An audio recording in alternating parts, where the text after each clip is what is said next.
வணக்கம் பிரியமானவர்களை விசுவாசிக்கிறவங்கள் ஒவ்வொருவரை தேவன் ஆசீர்வதித்து வழி நடத்துவாராக.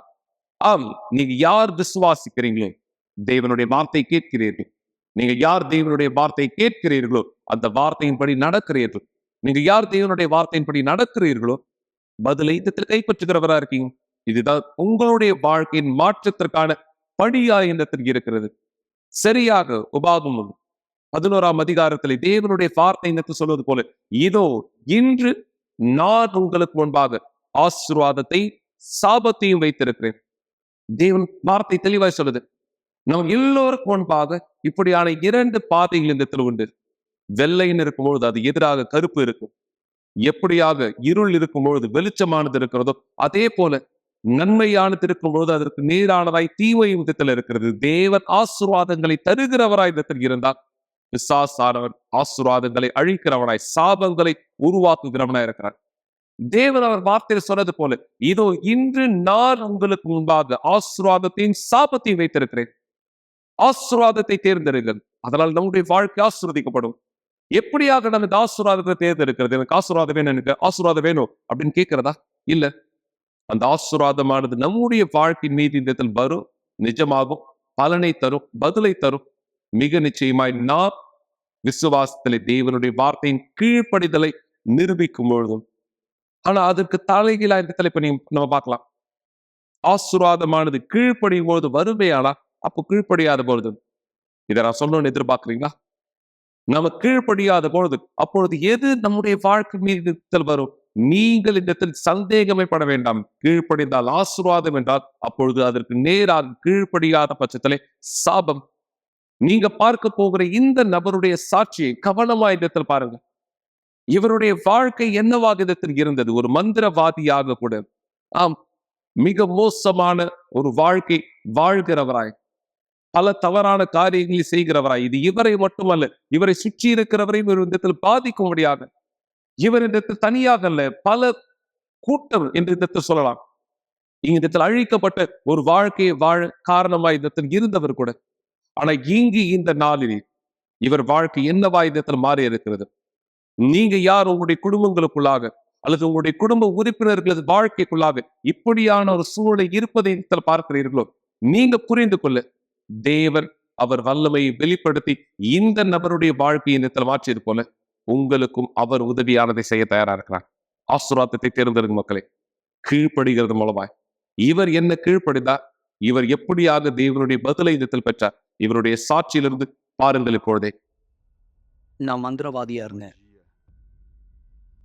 200 பேர் என் கீழே மந்திரம் கத்துட்டு இருந்தாங்க. 100 விதமான ஆவிய உடம்புல வந்துட்டு போகும். 1000 மந்திரவாதி என் கீழே இருந்தாங்க.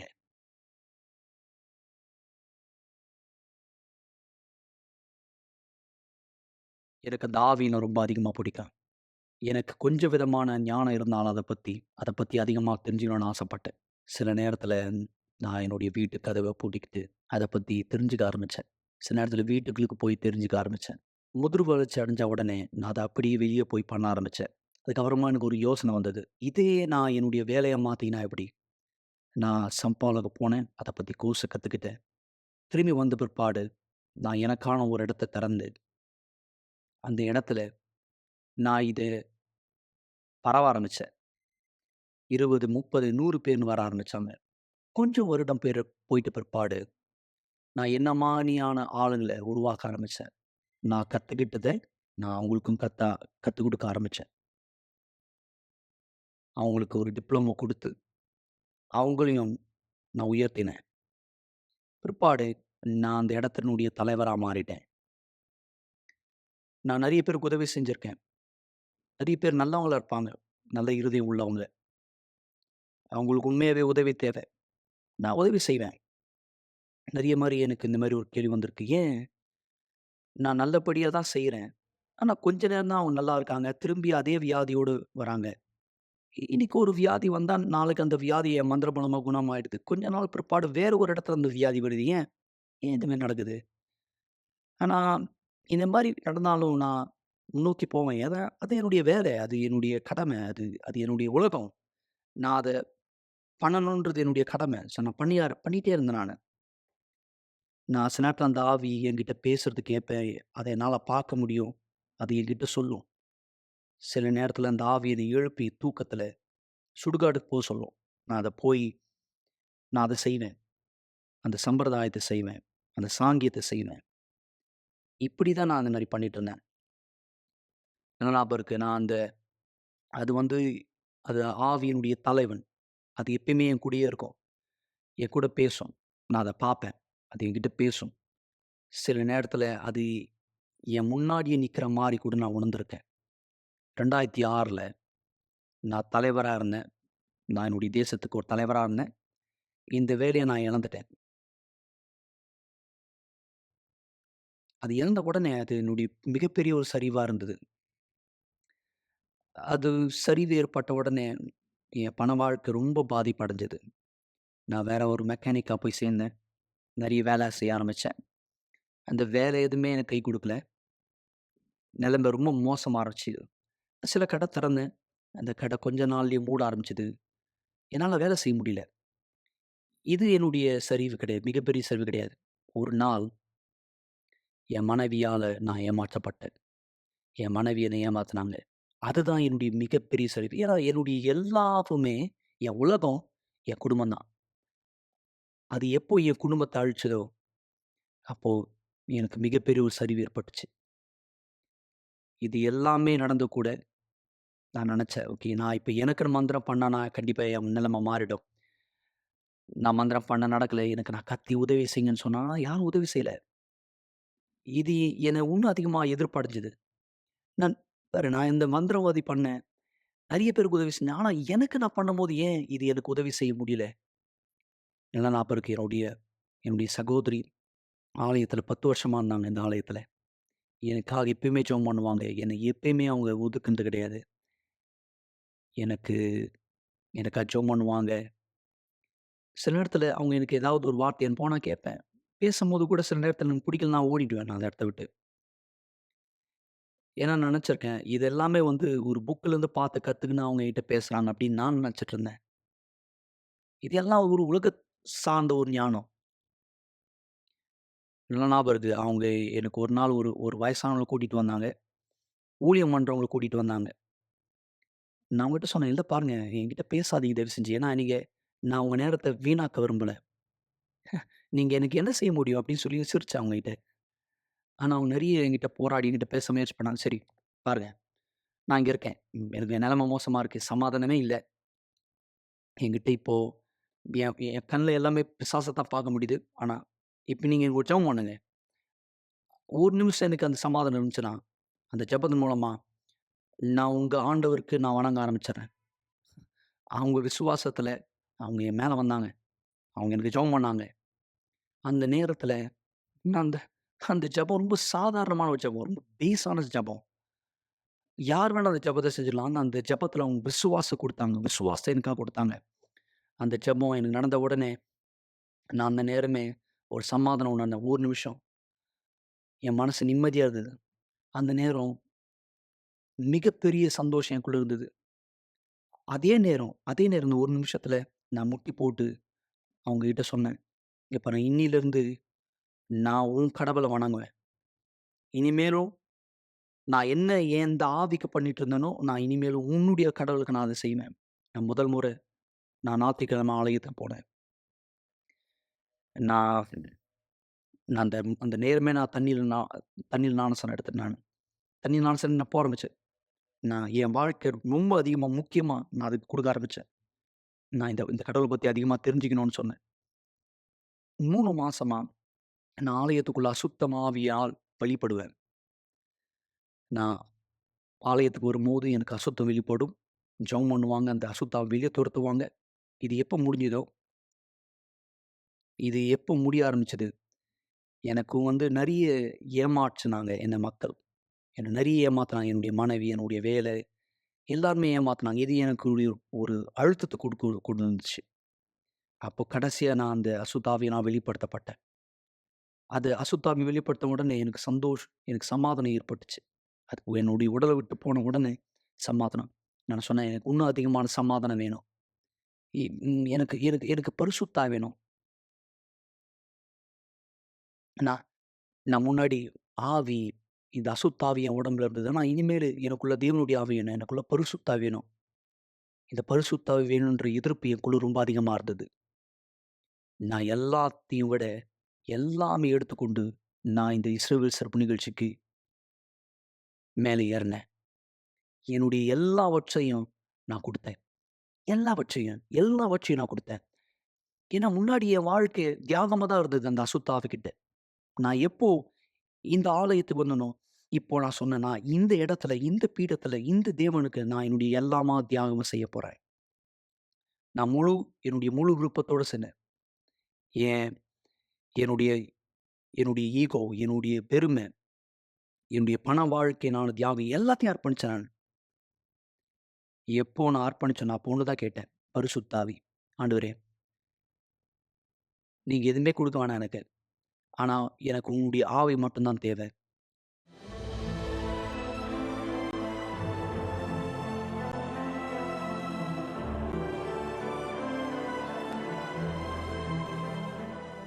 நான் இப்போ அந்த பீடத்த விட்டு கீழ இறங்கி வந்தேனோ, எனக்கு வித்தியாசமா இருந்தது.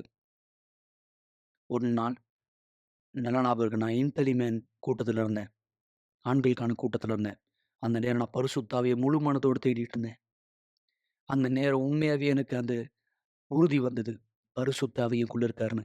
அந்த நேரம் அந்த நேரம் எதுவுமே எதுவுமே எதுவுமே இந்த ஆவியினுடைய ஆசைய என்கிட்டருந்து எடுக்க முடியாது. எதுவுமே. அந்த நேரம் பரிசுத்த ஆவி என்குள்ள வந்தார். இத விட மிகப்பெரிய ஒன்று விஷயம் எதுவுமே கிடையாது. அந்த பரிசுத்த ஆவி என்குள்ள சமாதானத்த குடுத்தாரு.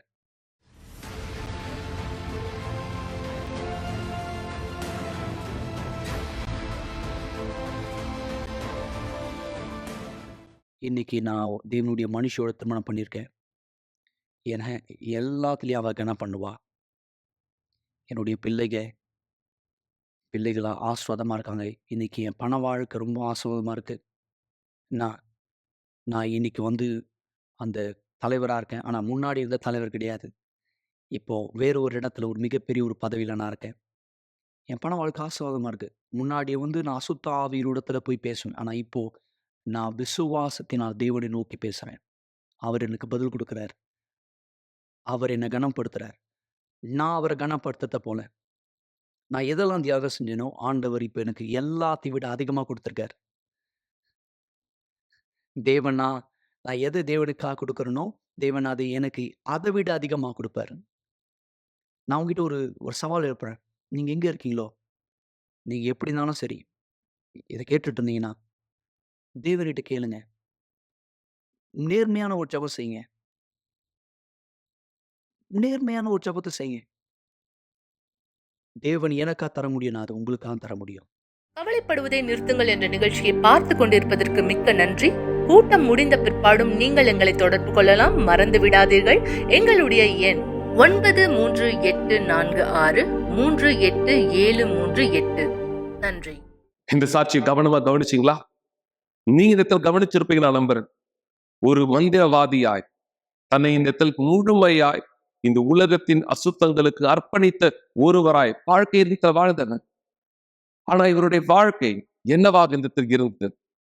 மற்றவர்களுக்கு இந்த இடத்துல உதவி செய்கிறதா இந்த இடத்தில் நினைத்தவர் இவருடைய வாழ்க்கைக்கு உதவி செய்ய முடியாத ஒரு நிலையில் இந்த இடத்தில் இருப்பதை இந்த சாட்சியில் நம்ம இந்த இடத்துல பார்த்தோம்.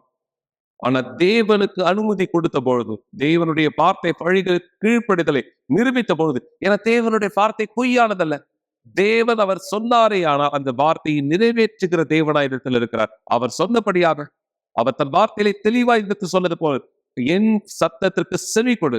இதோ நானும் முன்பாய் நித்தல் ஆசீர்வாதத்தையும் சாபத்தையும் வைத்திருக்கிறேன். ஆசீர்வாதத்தை தேர்ந்தெடு. இவர் அந்த ஆசீர்வாதத்தை தேர்ந்தெடுத்ததினாலே இன்று இந்த இடத்தில் இவரால் சொல்ல முடியும், தேவன் இவர் வாழ்க்கையை இந்த இடத்தில் மாற்றியிருக்கிறார். தேவனின் வாழ்க்கையை மாற்றிருக்கார். எனவேதான் நாளை காலை 9:30 மணிக்கும் நீங்கள் எங்களோட இடத்தில் இணைய உங்களை நான் இடத்தில் வரவேற்கிறேன். நாளை காலை 9 மணி கூட்டத்திலே மிக சிறப்பாய் நாம் கர்த்தருடைய பந்தியிலே அமர போகிறோமாம். திருவிருந்திலே நாம் பங்கேற்க போகிறோம். உங்களுடைய வாழ்க்கையானது இடத்தில் மாற்றிக்கொள்ள, உங்களுடைய பாவங்கள், உங்களுடைய தவறுகள், உங்களுடைய அழுக்கான வாழ்க்கை, ஒருவேளை நீங்க இந்த நாள் வரைக்கும் எந்த வாழ்க்கையை வாழ்ந்துட்டு இருக்கீங்களோ, நீங்கள் அதன் மீது சலிப்படைந்திருந்தால் எனக்கு இந்த பழைய வாழ்க்கை வேண்டாம், தேவனுடன் நான் புது வாழ்க்கை தொடங்க விரும்புகிறேன். இந்த சாபத்தினுடைய வாழ்க்கை எனக்கு வேண்டாம், ஆசீர்வாதத்தினுடைய வாழ்க்கை எனக்கு இந்த இடத்தில் தேவை. அந்த ஆசீர்வாதம் தேவனானவராக இயேசு அவர் ஒருவர் இடத்துல இருந்து மட்டுமே எனக்கு வரும். நான் அறிந்திருக்கிறேன். ஏன் தயங்கிட்டு இருக்கீங்க? உங்களை தயார்படுத்துங்க. இப்பொழுதே இந்த நிகழ்ச்சியின் முடிவுக்கு உள்ள நீங்க உங்களுடைய ஆடைகளை தயார்படுத்துங்க. நாளை காலை 9:30 மணிக்கு எங்களோடு இந்த சிறப்பான கூட்டத்திலே தேவனானவராக இயேசுவோடு நாம் அனைவரும் பந்தி அமரும்படியாக. மக்களே, தேவன் நம்ம ஒவ்வொருவருக்கு வாய்ப்பானது இந்த கொடுக்கிறார். நம்முடைய பழைய வாழ்க்கையானது அழித்து புது வாழ்க்கையானது இந்த பெற்றுக்கொள்ள, இந்த புது வாழ்க்கை பெற்றுக்கொண்ட இன்னொரு வாலிபருடைய சாட்சியையும் உங்களுக்கு நான் இடத்துல பகிர்ந்து கொள்ள விரும்புகிறேன். இன்னொரு வாலிபர் அழிக்கப்பட்ட வாழ்க்கை, முன்பு அவருக்கு முன்பாய் இருந்த சாபத்தை தேர்ந்தெடுத்தார். அதன் பிற்பாடு எப்படி அவருக்கு முன்பாய் இருந்த ஆசீர்வாதத்தை இவர் தேர்ந்தெடுக்க அனுமதியானது இடத்தில் கொடுத்தார். தேவன் அந்த ஆசீர்வாதத்தை இவர் வாழ்க்கையில் நிச்சயமாக்க இந்த வாலிபருடைய சாட்சியிலிருந்து இப்பொழுதே பாருங்கள். வணக்கம், என் பேர் வினோத்குமார். எனக்கு வயசு 30 ஆகுது. நான் யூனிவர்சல் ஆலயத்துக்கு வரத்துக்கு முன்னாடி என்னுடைய வாழ்க்கையில் ஒரு முற்றிலும் அழிக்கப்பட்ட நபராகவும் கெட்ட பழக்கத்தில் ஈடுபட்ட ஒரு நபராகவும் இருந்தேன். எனக்கு நல்ல ஞாபகம் இருக்குது. என்னுடைய பள்ளி பருவத்திலிருந்து எனக்கு கெட்ட நண்பரோட சகவாசம் அதிகமாக இருந்தது. அவர்களோடு சேர்ந்து கெட்ட பழக்கத்தில் நான் ஈடுபட ஆரம்பித்தேன். ஆனால் இந்த காரியம் வீட்டில் பொறுத்த வரைக்கும் நான் ரொம்ப நல்லவனாக இருந்திருக்கேன். ஆனால் வீட்டில் எல்லாருக்குமே நான் நல்லவன். ஆனால் வெளியேன்னு வந்தால் மட்டும்தான் நான் யாருன்னு எனக்கு பற்றி மற்றவங்களுக்கு தெரிய வரும். என் நண்பரோட நான் ஒன்றிணைந்து இந்த குடிப்பழத்துக்கு அடிமையாக இருந்தேன், புகைப்படத்துக்கு அடிமையாக இருந்தேன். ஆனால் இந்த எந்த ஒரு விஷயமும் சரி என் வீட்டில் நானும் சொல்லிக்க மாட்டேன். அந்த விஷயம் தெரியாத அளவுக்கு நான் அந்தளவுக்கு ஜாக்கிரதையாக இந்த தவறு செஞ்சுட்டு இருந்தேன். மேலும் அதிகமாக பொய் பேசக்கூடிய ஒரு நபராகவும் இருந்தேன். நாட்கள் கடந்த பிற்பாடு என்னுடைய அன்பின் வாழ்க்கையில் ஒரு முறிவு ஏற்பட்டது. ஸோ அந்த தினமானது எனக்கு நல்லா ஞாபகம் இருக்குது. நான் நல்லா குடிச்சிட்டு பைக்கில் நான் ட்ராவல் பண்ணிட்டு இருக்கும்போது நான் யோசித்தேன், இதுக்கப்புறம் நான் ஏன் வாழணும், இதோட என்னுடைய வாழ்க்கை நான் முடிச்சிக்கலாம்னு சொல்லி ஒரு முடிவுக்கு வந்தேன். எனக்கு எதிர்ப்புறத்தில் சொல்லணும்னா ஒரு லாரி ஒன்று ரொம்ப ஸ்பீடாக வந்துச்சு. என்னுடைய சிந்தனையோட ஒரு எண்ணமானது வந்துச்சு, நம்ம ஏன் இன்னும் வாழணும், இல்லை நீ அந்த வண்டி கீழே விழுந்துரு, அந்த லாரி கீழே விழுந்துரு, இறந்துரு, இதுக்கப்புறம் நீ ஏன் உயிரோடு இருக்கன்ற மாதிரி அந்த சிந்தனை வந்துச்சு. நான் உண்மையாக சொல்லணும்னா அந்த நேரம் நான் தற்கொலைக்கு ஈடுபடுத்தேன். நான் அந்த இடத்துல கீழே விழுந்துட்டேன். ஆனால் சொல்லணும்னா ஏறத்தாழ நூலிலையில் அந்த விபத்துல நான் தப்பிச்சுக்கிட்டேன். அது எப்படி நடந்துச்சுன்னு எனக்கு தெரியல. ஆனால் அந்த விபத்துக்கு பிற்பாடு தான் எனக்குள்ள அந்த எண்ணமே வந்துச்சு, ஏன் நான் திடீர்னு இந்த மாதிரி பண்ணேன்னு சொல்கிற மாதிரி ஒரு எண்ணம் வந்துச்சு. பிற்பாடு மருத்துவமனைக்கு என்னை கொண்டு போனாங்க. ஆனால் இந்த எல்லா காரியமும் சரி, வீட்லேயும் சரி, என் நண்பர் மத்தியிலையும் நான் சொன்னது என்னன்னா, இது ஒரு விபத்து தான் நடந்துச்சு. ஆனால் இந்த மாதிரி நான் தற்கொலை செஞ்சுக்கிட்டேன்ற ஒரு விஷயத்த நான் யார் கூடவும் நான் பகிர்ந்து கொள்ளலை.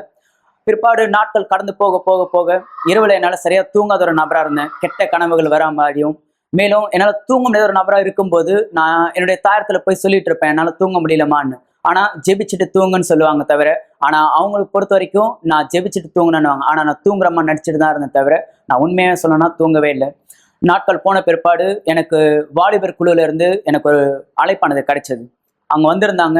இந்த மாதிரி வாங்க, உங்களுக்கான ஒரு மாபெரும் வாய்ப்பு, உங்கள் வாழ்க்கை வாழ்வதற்கு வாலிபர் குழுவிலேருந்து எனக்கான ஒரு அழைப்பானது கிடைச்சிச்சு. நான் அந்த அழைப்பை நான் ஏற்றுக்கொண்டேன். அந்த நேரம் அவர் சொன்ன அந்த வார்த்தை, அந்த ஊழியக்காரர் சொன்ன வார்த்தை எனக்குள்ள, அந்த சிந்தனைக்குள்ளாக அந்த வார்த்தை எனது எண்ணப்பட்டது. அந்த வார்த்தை எனக்குள்ளாக வரும்போது நான் யோசித்தேன், ஓகே நம்ம போய் பார்ப்போமே, என்னதான் நடக்குதுன்னு பார்ப்போம் சொல்கிற மாதிரி எனக்குள்ள அந்த எண்ணம் வந்துச்சு. வாழ்க்கை வாழ்வதற்கே இந்த ஒரு வார்த்தை என்னை முற்றிலும் மாறிடுச்சு. ஓகே நான் போய் பார்க்கலாம்னு சொல்கிற மாதிரி நான் போனேன். அந்த வாலிப குழுவை நான் கலந்து கொண்டேன். அங்கே போதர் எனக்கு எல்லா காரியத்தையும் கற்றுக் கொடுத்தார். நான் விசுவாசம் எப்படி பயன்படுத்த வேண்டும் எனக்கான ஒரு ஆலோசனை கிடைச்சது. அந்த ஆலோசனையில நான் தொடர்ந்து ஆலயத்திற்கு ஞாயிற்றுக்கிழமையும் புதன்கிழமையும் வெள்ளிக்கிழமையும் நான் தொடர்ந்து போகக்கூடிய ஒரு நபராக இருந்தேன். தேவனுக்கு ரொம்ப நெருக்கமாக போகும்படியாக அநேக காரியங்கள் ஊழியம் செய்யறதிலும் சரி, தேவனுக்கு உண்மை தன்மையாக இருக்கிறதிலும் எல்லா காரியத்திலையும் சரி, நான் தேவனுக்கு ரொம்ப நெருக்கமாக போகணும்னு விரும்பினேன். பிற்பாடு நான் போகிற இடத்துல என்னுடைய எல்லா காரியத்தையும் நான் பகிர்ந்து கொண்டேன். நான் இந்த பிரச்சனை நான் கடந்து செல்கிறேன், இதுல இருந்து நான் எப்படி விடுதலை பெறணும்னு. ஏன்னா ஏறத்தாழ அந்த கெட்ட நண்பர்களோட சேர்ந்து ஒரு ரவுடிசம் பண்ற மாதிரி அந்த நண்பரோட சேர்ந்து அந்த காரியத்தை செஞ்சுட்டு இருந்தேன். சில நபர்கள் அவங்க கொலை செய்யறது கூட தீட்டுற அளவுக்கு என்னுடைய வாழ்க்கை அந்த அளவுக்கு நான் அந்த அளவுக்கு கொண்டு போனேன். சிலர் நான் கொலை செய்யற அளவுக்கு என்னுடைய சிந்தனை எனது தீட்டப்பட்டதா இருந்தது. பிற்பாடு நான் கத்துக்கினேன் இது எல்லாமே தவறு.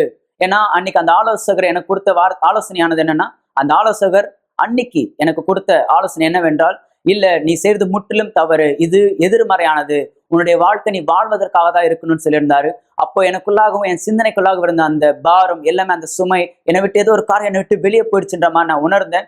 பிற்பாடு ஆலயத்துல தொடர்ந்து நான் விசுவாசத்துல தொடர்ந்து போயிட்டே இருக்கும்போது தானியேல் உபவாசம் என்ற நிகழ்ச்சி துவங்கியது. அதுல உண்மையாகவே இந்த 21 நாள் என்னை நான் முற்றிலும் கொடுக்க நான் முடிவு பண்ணேன். ஏன்னா பரிசுத்தாவி எந்த அளவுக்கு முக்கியம் என்பதை நான் தெரிஞ்சுக்கிட்டேன். ஏன்னா ரட்சிப்பு அந்த அளவுக்கு நமக்குள்ள இருக்க வேண்டும். இந்த 21 நாளும் நான் தேவனோட ஒரு பொருத்தனை செஞ்சேன். இந்த 21வது நாள் முடிவுக்குள்ளாக நான் உம்முடைய ஆவி பெற்றுக்கொள்ள வேண்டும் என்று. அதனால என்னுடைய வாழ்க்கை நான் 100% தியாகமா நான் தேவனுக்காக கொடுத்தேன். பிற்பாடு அவருடைய ஆவியை தேட ஆரம்பிச்சேன். அதிகமா ஊழிய பணி செய்யறதிலும் சரி, அதிகமா ஜெபிப்பதிலும், அதிகமா வேத வாக்கியம் படிப்பதிலும் சரி, என்ன நான் முழுவதுமா நான் கொடுத்தேன். 21வது நாள் இரவு எனக்கு நல்லா ஞாபகம் இருக்கு. அந்த நாள் வெள்ளிக்கிழமை இரவு ஜெப கூட்டத்தில் நான் பரிசுத்தாவி பெற்றுக்கொண்டேன். பரிசுத்தாவி பெற்றுக்கொண்ட அந்த அனுபவமானது, அந்த நாள், அந்த நேரம், அந்த வார்த்தையினால் சொல்ல கூட முடியாத அளவுக்கு அந்த அளவுக்கு சந்தோஷமா இருந்தது. அந்த நாள் என்னுடைய வாழ்க்கையில இருக்கிறது சிறந்த நாள் இது ஒண்ணுதான். ஏறத்தாழ எனக்கு ஒரு பிறந்த நாள் வர நாளா இருந்தாலும் சரி, ஒரு நல்ல காரியம் வீட்டுல நடந்தாலும் எந்த அளவுக்கு சந்தோஷப்படுறாங்களோ அதோட இந்த காரியத்தினால ஈடுகட்டு சொல்லவும் முடியாது. ஏன்னா அது அந்த அளவுக்கு எனக்குள்ளாக ஒரு காரியமா இருந்தது. மேலும் என்னுடைய விசுவாசத்தில் நான் எப்படி இருக்கணும் அதே பிரகாரம் என்னுடைய விசுவாசம் பிரகாரம் தேவன் என்னை ஆசீர்வதித்திருக்கிறார். என்னுடைய திருமண வாழ்க்கை பீடத்தின் மீதாக ஆசீர்வாதமா இருக்கிறது. இப்ப சொன்னா என்னுடைய முழு வாழ்க்கையும் சந்தோஷமாவும் இருக்கு, திருமண வாழ்க்கையும் ஆசீர்வாதமா இருக்கு. முழு குடும்பத்தோடும் சந்தோஷமும் தேவனுக்காய் ஊழியம் செய்கிற நபராய் நாங்கள் இருந்திருக்கிறோம். எல்லாவற்றுக்கும் தேவனுக்கு நன்றி. இன்று பரிசுத்தாவில நிரப்பப்பட்ட ஒரு நபராகவும் தேவனுடைய மனுஷனாகவும் தேவனுடைய பிள்ளையாகவும் நான் இருக்கிறேன். கவலைப்படுவதை நிறுத்துங்கள் என்ற நிகழ்ச்சியை பார்த்து கொண்டிருப்பதற்கு மிக்க நன்றி. கூட்டம் முடிந்த பிற்பாடும் நீங்கள் எங்களை தொடர்பு கொள்ளலாம். மறந்து விடாதீர்கள், எங்களுடைய எண் 9346387738. நன்றி. மறக்காதீங்க மக்களே, உங்களுக்கு முன்பாக இடது வலது ஆசீர்வாதம் சாபம் என்று 2 பிரிவானது இந்த இருக்கிறது. கேள்வி என்னவென்றால், எந்த வழியை நீங்கள் தேர்ந்தெடுக்க போகிறீர்கள்? நான் எந்த சந்தேகமும் இல்லாமல் மிக நிச்சயம் சொல்ல முடியும். என யார் ஒருவர் சாபம் வாழ்க்கையில வேறொன்று வருங்கிறது ஒருவரும் அல்ல. ஆனா உங்க வாழ்க்கையில இன்னைக்கு என்ன நடந்துட்டு இருக்கும்? உங்க வாழ்க்கையில என்ன நீங்க கடந்து போயிட்டு இருக்கீங்க? சாபம் அல்லாமல் வேறு எது உங்களுடைய வாழ்க்கை மீது இந்த நீங்கள் சந்தித்துக் கொண்டிருக்கிறீர்கள்? ஏன்னா உங்க குடும்பத்துக்குள்ள சண்டை, உங்களுடைய திருமண வாழ்க்கை அழிக்கப்பட்டதாய், உங்களுடைய பண வாழ்க்கை இந்த கடன்கள், தரித்திரங்கள், ஏழ்மைகள், துவங்க நினைச்ச வியாபாரத்தை உங்களால் தொடங்க முடியல. நீங்க நித்திர செய்துட்டு இருக்க வேலையில பல விதமான பொறாமைகளை சந்திக்கிறவராய், உங்களுடைய பதவி வருவதற்கு முன்பாக வேலை இழக்கிற அபாயங்களை நீங்க தள்ளப்படுறீங்க. சில நேரம் நீங்க இந்த ப்ரொமோஷன் வரும்னு எதிர்பார்த்தீங்க, அந்த ப்ரொமோஷனுக்கு பதிலா உங்களுக்கு வந்த லெட்டர், நீங்க வேலையை விட்டு தூக்கப்பட்டீங்க. எத்தனை பேர் நீங்க அப்படியாக ஆசீர்வாதங்களை விரும்பி ஆனால் சாபங்களை பார்த்துட்டு இருக்கீங்க? ஆசீர்வாதத்திற்காக விரும்புவது வழியானதல்ல. அந்த ஆசீர்வாதத்தை பெற்றுக்கொள்ள தேவனோடு சேர்ந்து நாம் நடப்பது. என் வார்த்தைக்கு செவி கொடுத்து என்னுடைய வழிகளில் நடக்கிறவனுக்கு ஆசீர்வாதம், என் வார்த்தையை இந்த மறுதளித்து என் வழிகளில் நடக்காதவனுக்கு சாபமும். தேவன் தெளிவா பேசிட்டார். இதுல மறைந்திருக்க ஏதாவது காரியம் இருக்கா? எனவேதான் நான் மீண்டும் கூட இந்த அழைப்பானது இந்த கொடுக்கிறேன். நாளை எங்களோடு இந்த விசுவாசத்திலே இணைந்திருங்கள் மக்களே. நாளை எங்களோட இந்த விசுவாசத்தில் இணைஞ்சிருங்க. தேவன் அவர் தன் அதிகற்புதமான பதில்களை இந்த சாட்சிகளில் மக்கள் இந்த கண்டது போல உங்களுக்கும் அவர் கொடுக்க தயாரா இருக்கார். இந்த 2 சாட்சி மட்டுமல்ல, இன்னொரு சாட்சியை கூட நான் பகிர்ந்து கொள்ள விரும்புகிறேன். இந்த பெண்ணுடைய முழு வாழ்க்கை மாற்றம், மன அழுத்தத்திலே, தற்கொலை எண்ணத்திலே, தவறான முடிவுகளிலே, அழிக்கப்பட்ட வாழ்க்கையிலே இருந்த இந்த இளம் பெண்ணுடன் தேவனுடைய வழி தேர்ந்து கொண்டு ஆசீர்வாதத்தை இந்த விரும்பிய பொழுது இவர் செய்த செயல் தேவனால் இவருக்கு செய்யப்பட்ட செயல். இந்த சாட்சியை பாருங்கள் இப்பொழுதே. என் பேர் நாதியா. நான் ஆலயத்தில் கலந்துக்கிறதுக்கு முன்னாடி பயம், பதட்டம், தாழ்வு மனப்பான்மை, எப்போதும் எதிர்மறையான எண்ணம் உடைய பெண்ணாக இருந்தேன். சிறு வயதிலேயே நான் ஸ்கூல் படிக்கும் போதே யாருமே என்னை நம்ப மாட்டேங்கிறாங்க. நான் என்ன செய்கிறேனோ அதில் அர்த்தமே இல்லை, நான் அசிங்கமாக இருக்கேன், நான் பண்ணுறது சரியில்லைன்னு எனக்கு தோணும். எனக்கு தன்னம்பிக்கையே கிடையாது. நான் எது செய்கிறேனோ அதில் சரியில்லைன்னு நினைப்பேன். எனக்கு கிடைக்க வேண்டிய கவனம் கிடைக்காததுனால நான் எப்போதும் மன அழுத்தமாக இருப்பேன். தற்கொலை எண்ணமானது இருந்தது. நான் எப்படியாவது சாகணும்னு நினச்சேன். நான் இறந்துட்டா இப்போ என்ன கடந்து போயிட்டு இருக்கனோ அதை கடந்து போக வேண்டியதில்லை, எல்லாமே சரியாயிடும்னு எனக்கு தோணுச்சு. ஏன்னா நான் இந்த மாதிரியான பிரச்சனையை கடந்து போகிறது யாருக்குமே தெரியாது. ஏன்னா என்னோட தாயாருக்கு முன்னாடி, என்னோட நண்பர்கள் முன்னாடி எல்லாமே சரியா இருக்க மாதிரி இருக்கும். நான் இதை பற்றி ஒரு நாள் கூட அவங்க கிட்ட விலைக்கு சொன்னதில்லை. ஏன்னா நான் நினச்சா அவங்க அதை புரிஞ்சுக்க மாட்டாங்க. ஒருவேளை நான் இதை சொன்னால் அவங்க எப்படி நடந்துப்பாங்கங்கிறத பார்த்து நான் பயந்தேன். என்னோட ஸ்கூலில் படிப்பு, கிரேடு எல்லாமே நல்லா இருக்கும். என்னோட ஃப்ரெண்ட்ஸ் முன்னாடி நான் நல்லா இருக்க மாதிரி இருக்கும், சந்தோஷமாக இருக்க மாதிரி இருக்கும். ஆனால் எனக்கு மட்டும்தான் தெரியும் நான் எனக்குள்ள வெறுமையாக இருக்கேன், தனிமையாக இருக்கேன், எனக்குள்ள சோகமானது நிறைய இருக்குது. இதெல்லாம் யாருக்குமே தெரியாது. நான் என்ன கடந்து போகிறேங்கிறது யாருக்குமே தெரியாது. என்னுடைய அப்பா தான் என்னை யூனிவர்சல் ஆலயத்துக்கு கூட்டிட்டு வந்தாரு. அந்த தருணத்துல தான் சிறப்பு நிகழ்ச்சிகள், தொடர் சங்கிலி ஜெபம் அதெல்லாம் நடந்துகிட்டு இருந்தது. ஆனா நான் உண்மையா நேர்மையா விசுவாசத்தோட கலந்துக்கல. நான் சில நேரத்துல வருவேன், சில நேரத்துல வரமாட்டேன், அந்த மாதிரி தான் நான் இருந்தேன். ஆனா நான் ஒரு நாள் தீர்மானிச்சேன், இனிமேல நான் இதே மாதிரி இருக்கக்கூடாது, நான் இதை ரொம்ப கவனமா எடுத்துக்கணும் அப்படின்னு நினைச்சேன்.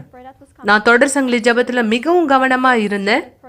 நான் இந்த தொடர் சங்கிலி ஜெபத்துல என் வாழ்க்கையை மாத்திப்பேன். அதனால நான் எல்லா நாளும் ஆலயத்துக்கு போனேன். புதன்கிழமை பரிசுத்த ஆவியானவர் கூட்டத்துக்கு வந்தேன், வெள்ளிக்கிழமை விடுதலைக்கான கூட்டங்களுக்கு வந்தேன். இந்த மாதிரி நான் கூட்டங்களுக்கு தொடர்ந்து வரும்பொழுது எனக்கு அது உற்சாகத்தை தந்தது. மேலும் நான் காட்லிவுட் குரூப்லேயும் கலந்துக்கிட்டேன். அதில் நிறைய விதமான டாஸ்க் இருந்தது. எனக்கு அது ரொம்ப சந்தோஷமா இருந்தது. ஒரு பொண்ணு அந்த டாஸ்க்கை நான் பண்ணும்போது பலமாக உணர்ந்தேன். நான் தொடர் சங்கிலி ஜபத்துலேயும் ரொம்ப கவனமாக கலந்துக்கிட்டு காட்லிவுட் டாஸ்க் எல்லாத்தையும் பண்ணும்பொழுது நான் இனிமேலும் அதே பழைய நபராக இல்லை. நான் சோகமாக இல்லை, எனக்குள்ள தன்னம்பிக்கையானது இருக்கு. இன்னைக்கு இப்போ யாருடைய உறுதிப்படுத்துதலும் எனக்கு தேவை கிடையாது. நீ இதை பண்ணணும், நீ அதை பண்ணணுங்கிறது தேவையில்லை. ஏன்னா எனக்குள்ள தன்னம்பிக்கை இருக்கு. நான் நம்புறேன், நான் எதை செய்யறேனோ சிறந்ததா செய்யறேன். நான் இந்த மன அழுத்தம், பயம், தற்கொலை எண்ணத்திலிருந்து விடுதலையான பிற்பாடு நான் புரிஞ்சுக்கிட்ட ஒரு விஷயம் என்னதுன்னா, பரிசுத்த ஆவியானவர். அன்னையிலேருந்து நான் இன்னும் அதிகமாக என்னுடைய ஆவிக்குரிய வாழ்க்கையில முதலீடு செஞ்சேன். நான் அதிகமாக உபவாசம் இருந்தேன், அதிகமாக ஜபிச்சேன், நடுராத்திரியில எழுந்து ஜபிச்சேன். என்னுடைய சிறந்த நோக்கங்களை நான் தேவனோடு செஞ்சேன். நான் அதிகமாக பிஷப்போட மெசேஜ் எல்லாம் கேட்டேன். புதன்கிழமை மற்றும் ஞாயிற்றுக்கிழமை கூட்டங்கள்ல கலந்துக்கிட்டேன். பாஸ்டர் என்ன சொல்லி கொடுக்குறாரோ அதன்படியே செய்ய ஆரம்பிச்சேன். ஒரு வெள்ளிக்கிழமையில தான் நான் பரிசுத்த ஆவியானவரை பெற்றுக்கொண்டேன். அந்த நாள் பாஸ்டர் ஒரு சிறப்பு நோக்கத்தை ஏற்படுத்தினாரு. எல்லாரையும் பீடத்தை முன்னாடி கூப்பிட்டாரு. நானும் பீடத்துக்கு முன்னாடி போனேன். ஏன்னா எனக்கு பரிசுத்த ஆவியானவர் வேணும். அந்த நாள்ல தான் நான் பரிசுத்த ஆவியானவர் அபிஷேகத்தை பெற்றுக்கொண்டேன். என்னுடைய முழு பலத்தோட நான் அவரை தேட ஆரம்பிச்சேன். எனக்குள்ளாக அந்த உறுதியானது இருக்கு. அந்த நாளிலிருந்து எனக்குள்ள சமாதானம் இருக்கு. தேவன் என் கூட இருந்தாருன்னா நான் எல்லாத்தையும் செய்ய முடியுங்கிற உறுதியானது எனக்குள்ள இருக்கு. இனிமேலும் நான் தாழ்வு மனப்பான்மையில இல்லை, மன அழுத்தத்துல இல்லை, தற்கொலை எண்ணத்துல இல்லை. நான் சொன்ன எந்த விஷயமும் இனிமே என் வாழ்க்கையில கிடையாது. நான் உதவியாளராக இருக்கேன். எனக்குள்ள பரிசுத்த ஆவியானவர் இருக்காரு. எனக்குள்ள இருக்கிற சந்தோஷத்தை நான் மற்றவங்களுக்கு கொடுக்கறவங்களா இருக்கேன். என் வாழ்க்கையை தேவன் முழுமையா மாற்றி இருக்காரு. நான் முன்பு இருந்த அதே நபர் இன்னைக்கு கிடையாது. படுவதை நிறுத்துங்கள் என்ற நிகழ்ச்சியை பார்த்து கொண்டிருப்பதற்கு மிக்க நன்றி. கூட்டம் முடிந்த பிற்பாடும் நீங்கள் எங்களை தொடர்பு கொள்ளலாம். மறந்து விடாதீர்கள். எங்களுடைய எண் 9386387338. நன்றி. எனவே மகளே, இந்த நாள் தேவன் உங்களோடு பகிர்ந்து கொள்ளும்படி எனக்கு கொடுத்து எல்லாவற்றை நான் இடத்தில் கொடுத்திருக்கிறேன். நான் எதையும் இந்த இடத்துல படிச்சுக்கல, எதையும் நான் இடத்துல மறக்கல, எதையும் இந்த இடத்துல நான் உங்களுக்கு இந்த இடத்தில் கொடுக்காமல் போகவில்லை. தேவன் சொன்ன சகலத்தையும் கொடுத்திருக்கிறேன். இப்பொழுது நீங்க பெற்றவராய் அந்த பெற்றுக்கொண்டதை எப்படியாக செயல்படுத்த போகிறீர்கள்? தேவன் எதிர்பார்ப்பது இதுதான்.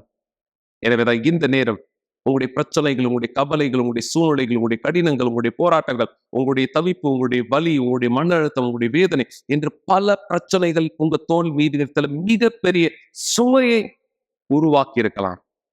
நீங்க இந்த நிமிர்ந்து நடக்கக்கூட முடியாதபடி சரீரப்பூர்வ இந்த சுவை இடத்துல யாராலும் பார்க்க முடியாது. ஆனா ஆவிக்குரியத்துல நீங்க ஒரு மிகப்பெரிய ஒரு லாரியை தூக்கி நடக்கிறது போல உங்க சரீரம் வந்து பாரமானதா இடத்துல இருக்கும். சரி, அதுதான் நான் சொல்ல விரும்புற உதாரணம். உங்க சரீரம் அவ்வளவு பாரமாய் நீங்க ஒரு மிகப்பெரிய சுவையை சுமந்து நடப்பதை போல இடத்துல இருக்கும். தேவன் உதவி செய்ய தயாராக்கார். எனவே இந்த நேரம் விசுவாசத்துல என்னோட இணைங்க. உங்களால் முடியுமானால் டிவி ஸ்கிரீனுக்கு நெருக்கத்துல கூட இடத்துல வாங்க. உங்க பிரச்சனையை ஜெயிக்க உங்களுடைய சொந்த பலன் போதுமானதில் என்றதை உணர்ந்தீங்கன்னா தேவன் உதவி செய்ய அனுமதியானது கொடுங்க. எனவேதான் இந்த விசுவாசத்தின் ஜெபத்தில் என்னுடைய இணைய நான் உங்களை வரவேற்கிறேன். இது ஜெபத்திற்கான நேரம். ஒரு கிளாஸ் தண்ணீரை ஆயத்தப்படுத்திக் கொள்ளுங்கள் அல்லது தொலைக்காட்சிக்கு அருகாமையிலே வாருங்கள். இந்த நேரம் உங்களுக்கான ஒரு சிறப்பு ஜெபத்தை நாம் செய்ய போகிறோம். எங்கள் ஆண்டவராகிய இயேசுவே, என் தேவாவியானவரே, இதோ இந்த நேரம் இவர் யார் தன்னுடைய பலகீனத்தை இந்த பார்க்கிறவராக இருக்கிறாரோ, தன்னுடைய பள்ளிகளை, தன்னுடைய கடினங்களை பார்க்கிறவராக இருக்கிறாரோ, தன்னுடைய சூழ்நிலைகளை இந்த பார்த்து அழுது கொண்டிருக்கிறார். இந்த இவருக்கு நீ சொல்ல விரும்புகிற வார்த்தை இதுதான். இவருடைய வாழ்க்கையும் கூட மாற முடியும். இந்த நாள் இவர் இந்த எடுக்கிற தீர்மானத்திலே உங்களுடைய வல்லமையை இந்த இவர் வாழ்க்கை மீது பெற்றுக்கொள்ள முடியும். ஏனென்றால் யார் ஒருவர் விசுவாசத்தோடு தன் செயலை செய்கிறாரோ அவர்களுடைய வாழ்க்கையில நீரத ஆசீர்வாதங்களை பலிக்க செய்கிறவராக இருக்கிறேன். இந்த நபருடைய வாழ்க்கை மீது இந்த ஆசீர்வாதத்தை பலிக்க பண்ணுமே தேவன். இவருக்கான கதவுகளை இந்த இடத்தில் திறந்து எங்கள் தேவனை எங்கள் ஆண்டவராக இயேசுவை இடம் போதாதபடியாய் பதில்களை இந்த இடத்தில் கொண்டு வர கேட்கிறேன். இவருடைய வாழ்க்கை, இவருடைய வழி, இவருடைய செயல், இவருடைய திட்டம் எல்லாமே இயேசுவின் கைகளில் படைக்கிறேன். உம்மோடு கூட இந்த இடத்தில் இணைந்து உங்களுடைய வார்த்தைக்கு கீழ்ப்படைந்து உன் வழிகளில் நடக்கிறவரும் அவர்கள் தனிமையில் இல்லை, அவர்கள் உம்மோடு கூட இருக்கிறார். நீர் அவர்களோடு இருக்கிறேன். இந்த அதிசயத்தை செய்யும்படி இவருடைய பலகீனங்கள் நின்று விலக்கி இவர்களுக்கு கூடிய பலனை தருவீராக. இவருடைய வாழ்க்கையும் இவர் விசுவாசத்தில் இவர் முழு குடும்பத்தை ஆசீர்வதிக்கிறேன். இயேசு கிறிஸ்துவின் பெயரால் பரிசுத்த ஆவியானவரே, ஆமென். ஆமென். தேவன் உங்களுக்கு உதவி செய்வார். மக்களை மறக்காதீர்கள், நாளை காலை 9:30 மணிக்கு தேவனோடு இந்த சிறப்பான பந்தியிலே எங்களோடு இந்த இணைந்து பங்கேற்க தேவன் உங்களை ஆசீர்வதிப்பார். இது ஒரு அருமையான ஆசீர்வதிக்கப்பட்ட வாரமாய் இந்த முடியட்டும். இயேசு கிறிஸ்துவின் பெயராலே, ஆமென்.